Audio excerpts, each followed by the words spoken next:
Kaya napagdesisyonan ng grupo na pumunta rin dito sa office ng ombudsman upang i-file yung mga kaso na nilabag nila sa anti-graft law.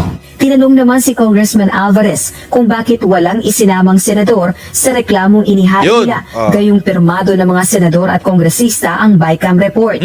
Sa Senado, siguro naman kung Office of the Ombudsman, pwede naman silang magpatawag kung sino sa Senado. Napakawalang yan ni Alvarez, no? Tingnan nyo, balikan natin yung sinagot niya. Tinanong siya kung bakit walang kinasuhang senador. Mga kotsero, kasi kung talagang honest to goodness na gusto nilang mamalaman na meron talagang problema dyan sa budget ng Pilipinas, bakit ang kanilang pinag-uusapan ay nililimitahan lang nila sa Kamara de Representante? Bakit sa Kamara lang, di ba? Bakit hindi nila sagarin hanggang sa Senado?